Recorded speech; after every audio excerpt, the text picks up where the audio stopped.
मुफ्ती तारिक मसूद के बयानात के लिए मुफ्ती साहब के ऑफिशियल चैनल मुफ्ती तारिक मसूद स्पीचेस को सब्सक्राइब करें। कि जो रिस्क हमने दिया उसमें से खर्च भी करते हैं, कि बहुत से ऐसे दीनदार होते हैं जो पैसा नहीं खर्च करते, दौलत से मोहब्बत इतनी होती है उनको, वो दुनिया को मुसाफिर खाना नहीं समझते। इबादत तो हर मजहब में हो जाती है, खर्च करना अल्लाह के लिए बड़ा मुश्किल काम है। इसलिए अल्लाह ने फरमाया कि माली इबादतें भी करते हैं और जिस्मानी इबादतें भी। जिस्मानी में तहज्जुद और माली इबादतों में ज़कात और सदक़ात और खैरात, कि हमारे जो हमने रिज़्क़ दिया उसमें से खर्च भी करते हैं। तो पहले का अल्लाह ने क्या बयान किया था कि जहन्नम की आग में जलेंगे और अल्लाह उनसे कहेगा चखो इस हमेशगी के अज़ाब को। दूसरे की को क्या नेमत मिलेगी?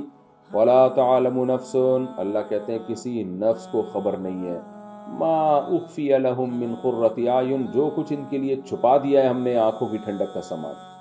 असलाफ के बड़े वाक़यात जब वो आयत पढ़ते थे बहुत रोते थे कि क्या अल्लाह का अंदाज़ है। और ये आयत उनको तहज्जुद में जगाती थी कि अल्लाह ने यहाँ जन्नत की नेमतें बयान नहीं की हैं कि ये मिलेगा ये मिलेगा ये मिलेगा। अल्लाह फरमाते किसी को नहीं पता मैंने अपने बंदों के लिए क्या आंखों की ठंडक का सामान छुपा दिया है।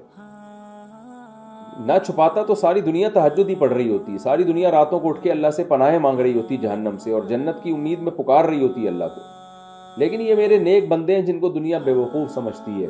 क्यों? इसलिए बेवकूफ़ समझ रही है कि जो इनको मिलने वाला है वो छुपा हुआ है, और वो ऐसा मिलेगा कि आंखें पहले ठंडी हो जाएंगी उसको देखकर। ये बहुत ही एक अल्लाह ने जन्नत की नेमत को बहुत आला अंदाज में अल्लाह ने बयान किया। फरमाया फला तअलमु नफ्सुन, किसी नफ्स को खबर नहीं है भाई, मा उख्फिय लहुम मिन कुर्रति आयुन, जो मैंने इनके लिए छुपा के रखा हुआ है आंखों की ठंडक का सामान, जज़ाअम बिमा कानू यामलून, जो ये अमल दुनिया में करते थे ये उसका बदला है। जो पैसा खर्च किया करते थे और अल्लाह के सामने रोया करते थे और दुआएं मांगा करते थे। आगे अल्लाह एक अकली दलील दे रहे हैं, क्योंकि जो मुल्हिद और एथियस और काफिर लोग हैं ना, वो ये बातें सुन के मजाक करते हैं कि यार ये क्या सियासी बातें, लोगों को मोटिवेट करने के लिए जन्नत और जहन्नम की बातें की जा रही हैं। कोई जन्नत नहीं है, कोई जहन्नम नहीं है, सियासी बातें हैं मोहम्मद सल्लल्लाहु अलैहि वसल्लम की, बस एक मज़हब लाए उस पर लोगों को चलाना मकसद है।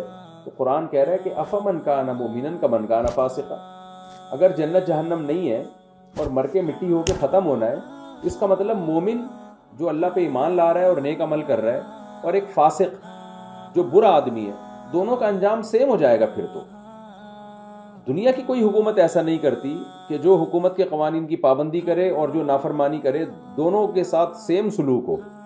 दुनिया में ऐसा नहीं किया जाता, तो अल्लाह ऐसा क्यों करेगा?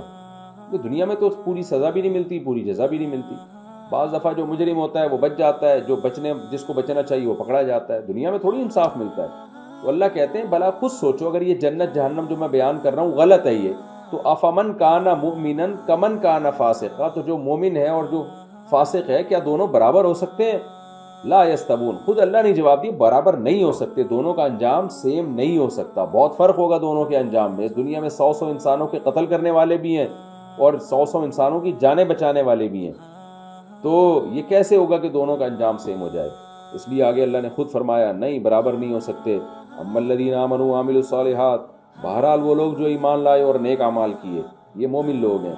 फलहुम जन्नातुल मावा, उनका जन्नत ठिकाना है, तो ठिकाने की जन्नत मिलेगी उनको, वो यानी वो जन्नत मिलेगी जिसमें उनको उनका ठिकाना होगा, यानी हमेशा रहने की जगह होगी।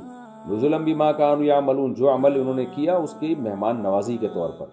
व अम्मल्लज़ीना फसक़ू, और जो फासिक हुए यानी गुनहगार हुए, अल्लाह की हुदूद को तोड़ने वाले हुए, फमअवाहुमुन्नार, उनका ठिकाना आग है। कुल्लमा अरादू अन यख़रुजू मिन्हा, जब भी वो इरादा करेंगे उस आग से निकलें, उईदू फ़ीहा, उसी में लौटा दिए जाएंगे। यानी लौटा दिए जाएंगे का मतलब ये नहीं कि आग से निकल जाएंगे फिर लौटा दिया जाएगा, यानी निकलने का जब इरादा करेंगे तो वापस उसी जहन्नम में उनको गौता लगवाया जाएगा फरिश्तों की तरफ से, ताकि वो निकलने से मायूस हो जाएं। वकील लहुम, और उनसे कहा जाएगा ज़ूक़ू अज़ाबन नार, चखो इस आग के अजाब को, अल्लज़ी, ये वो अजाब है, कुंतुम बिही तुकज़्ज़िबून, जिसका तुम इनकार किया करते थे। तुम कहते थे कोई जन्नत नहीं, कोई जहन्नम नहीं, तुमने इनकार किया तो अब चखो इसको, अब कहाँ भाग के जा रहे हो इससे। आगे अल्लाह फरमाते हैं तो आखिरत का अजाब है, मैं इन नाफरमानों को दुनिया में भी चखाता रहूँगा कुछ ना कुछ अजाब, ताकि इनको थोड़ी अकल आ जाए और ये अल्लाह की तरफ लौट जाए। वलनुज़ीक़न्नहुम मिनल अज़ाबिल अदना, मैं ज़रूर भी ज़रूर इनको चखाऊँगा उस दुनिया का अजाब, दूनल अज़ाबिल अकबरी, उस बड़े अजाब से पहले, लअल्लहुम यरजिऊन, ताकि ये लौट आए। ہر کافر، ہر نافرمان کو دنیا میں بھی کچھ نہ کچھ تکلیفیں آتی رہتی ہیں، جس سے اس کو یقین ہو جاتا ہے یہ دنیا رہنے کی جگہ یا دل لگانے کی جگہ نہیں ہے، یہاں پوری تمنائیں کسی کی بھی پوری نہیں ہوتی۔ تبھی عقل مند کافر بھی دنیا سے دل نہیں لگائے گا، بہت زیادہ اترائے گا نہیں یہاں پہ۔ تو اس لیے اللہ فرماتے ہیں کہ ہم کچھ نہ کچھ تکلیفیں اور آتی رہتی ہیں۔ اجتماعی سطح پہ بھی ابھی کووڈ آ گیا تھا، دنیا نے تباہ کر دیا، کووڈ کو دنیا کو تباہ کر دیا کووڈ نے، اور حادثے ہوتے رہتے ہیں، قدرتی حادثے، انسانوں کی خطاؤں سے ہونے والے حادثے، یہ سب چل ہی رہے ہیں، ہمیشہ سے چلتے رہیں گے۔ یہ فرمایا وَمَنْ أَظْلَمُ مِمَّنْ ذُكِّرَ بِآيَاتِ رَبِّهِ۔ اب ایک اشکال ہوتا ہے کہ اللہ تو کیوں بندوں کو عذاب در عذاب دے رہا ہے، آخرت میں بھی دنیا میں بھی، اور آخرت کا تو اتنا سخت عذاب رکھا۔ اللہ کہتے ہیں دیکھو ظالم کو عذاب دیا جاتا ہے اور بڑے ظالم کو بڑا عذاب دیا جاتا ہے، تو یہ سب سے بڑے ظالم ہیں، اس لیے سب سے بڑا عذاب جو آگ کا ہے وہ ان کو دوں گا میں۔ کیسے سب سے بڑے ظالم ہیں؟ اللہ کہتے ہیں بتاؤ خود، وَمَنْ أَظْلَمُ، اس سے بڑا ظالم کون ہوگا جس کو بھی آیات ذُكِّرَ بِآیاتِ رَبِّهِ، اپنے رب کی آیات کے ذریعے نصیحت کی جائے۔ یعنی نصیحت کے مختلف درجات ہوتے ہیں۔ ایک نصیحت یہ کہ آپ کا بھائی آپ کو نصیحت کر رہا ہے یا دوست نصیحت کر رہا ہے، آپ اگنور کر دیتے ہیں۔ باپ جب نصیحت کر رہا ہو آپ اگنور کریں، باپ کو زیادہ غصہ آتا ہے، حالانکہ نصیحت سیم ہے، لیکن نصیحت کرنے والے کا مقام بڑا ہے۔ آپ کا باس نصیحت کر رہا ہے، آپ اس کو بھی سیریس لیتے ہیں۔ تو نصیحت کرنے والے کا مقام کیا ہے، اور اس کا آرڈر یہ ہے کس کا؟ آرڈر دینے والے کے مقام سے اس آرڈر کی ویلیو بڑھتی ہے۔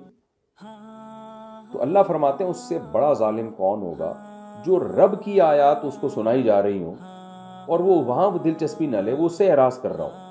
یعنی وہ رب جس نے کائنات بنائی، جس نے تجھے پیدا کیا، مٹی سے بنایا، ماں کے پیٹ میں بنا کے چھاتیوں میں دودھ پیدا کیا اور تیرے لیے اتنا کچھ انتظام کیا، اب اس کی بھی تو کچھ سن لینا۔ تو کھائے جا رہا ہے، لطف اٹھائے جا رہا ہے نعمتوں سے، جب وہ کچھ کہہ رہا ہے تو سن ہی نہیں رہا۔ تو اللہ کہتے ہیں اس سے بڑا ظالم کون ہوگا؟ لہٰذا یہ سب سے بڑا ظالم ہے، اس کی سزا بھی سب سے زیادہ ہونی چاہیے۔ تو یہ جو تم کہہ رہے ہو نا کہ آگ بڑی سزا، یہ تم اس لیے کہ تم اس کو بڑا ظالم نہیں مان رہے ہو، اس لیے کہہ رہے ہو۔ تو وَمَنْ أَظْلَمُ مِمَّنْ ذُكِّرَ بِآيَاتِ رَبِّهِ، اس سے بڑا ظالم کون ہوگا جس کو نصیحت کی جائے اپنے رب کی آیات کے ساتھ، ثُمَّ أَعْرَضَ عَنْهَا، پھر وہ ان آیات سے اعراض کرنا شروع کر دے۔ إِنَّا مِنَ الْمُجْرِمِينَ مُنْتَقِمُونَ، اللہ فرماتے ہیں ہم مجرمین سے انتقام لینے والے ہیں، یعنی اتنے بڑے بڑے ظالموں کو ہم چھوڑیں گے نہیں۔ اللہ ہم سب کو جہنم کی آگ سے محفوظ رکھے، اور ہمیں نماز، تہجد، صدقات و خیرات کا اللہ پابند بنائے، تاکہ ہم بھی ان لوگوں کی فہرست میں شامل ہو جائیں جن کے بارے میں قرآن نے کہا تتجافا جنوبهم عن المضاجع، یہ وہ لوگ ہیں کہ فلا تعلم نفس ما اخفی لهم من قرۃ اعین، کہ کسی نفس کو خبر نہیں کہ ہم نے ان کی آنکھوں کی ٹھنڈک کا کیسا سامان چھپا کے رکھا ہوا ہے۔